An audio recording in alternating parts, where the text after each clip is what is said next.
வணக்கம். பாஜகவின் தென்மண்டல வியூகம், அமித்ஷாவின் பிரத்யேக கணக்கை பற்றித்தான் இன்றைய காணொலியில் நாம் தெளிவாக பார்க்க இருக்கிறோம். பாஜகவினுடைய தேசிய ஜனநாயக கூட்டணியிலிருந்து பன்னீர்செல்வம் தரப்பு விலகுவதாக அறிவித்த நிலையில் இது பாஜகவுடைய திட்டமாகவே பார்க்கப்படுகிறது. தென்மண்டலத்தில் பாஜக அசுர வளர்ச்சி அடைந்து வரக்கூடிய நிலையில் ஓபிஎஸ் இடத்தை நிரப்ப பாஜக திட்டமிட்டு வராங்க. இதன் ஒரு பகுதியாக நாயின நாகேந்திரனை பாஜக தலைவராக கொண்டு வந்திருக்காங்க. 2024ஆம் ஆண்டு நாடாளுமன்ற தேர்தலில் ஓபிஎஸ் பாஜக கூட்டணி சார்பாக சுயேட்சை வேட்பாளராக ராமநாதபுரம் தொகுதியில் போட்டியிட்டார். ஓபிஎஸ் கூட்டணியில் இணைந்ததன் காரணமாகவே தேனி, நெல்லை, மதுரை உள்ளிட்ட மாவட்டங்களில் பாஜக வேட்பாளருக்கு முக்குளத்தோர் சமூகத்தின் மக்களின் வாக்குகள் அதிக அளவில் கிடைச்சது.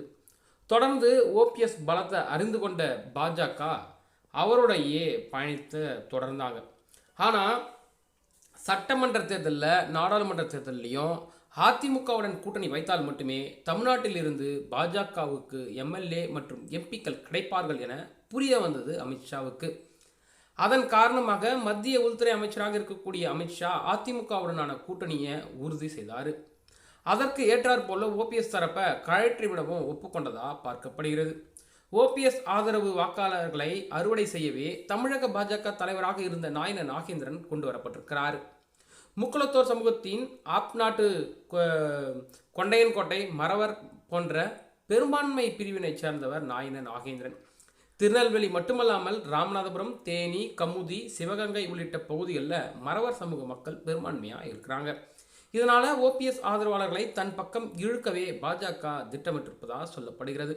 நாகேந்திரனை கொண்டு வந்திருக்கும் நம்முடைய முன்னாள் முதல்வரான ஓபிஎஸ் அளவிற்கு நாயின நாகேந்திரனுக்கு செல்வாக்கு இல்லை என்றாலும் அவரை வளர்த்தெடுக்க பாஜக திட்டத்தை தீட்டியிருக்கிறாங்க. நெல்லை மாவட்டத்தில் உள்ள செல்வாக்கை அடுத்த மாவட்டத்திற்கும் உருவாக்க அவர் பணிகள் கொண்டு வரப்பட்டிருக்கிறது.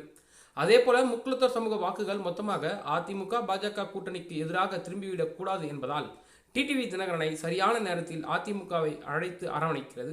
இதன் மூலமாக கள்ளர் சமூக வாக்குகள் அதிமுக மற்றும் பாஜகவுக்கு கிடைக்கும். அதே போல முக்குளத்தோர் சமூக தலைவர்களின் ஓபிஎஸ் தவிர்த்து மற்றவர்களை சேர்க்கவும் அதிமுக விரும்புகிறது. இதனால் ஓபிஎஸ் தரப்பை கழற்றிவிட எடப்பாடி பழனிசாமி ஒரு காரணம் அமைத்தாலும் முதல் காரணமாகவே பாஜக இருந்து வருகிறது.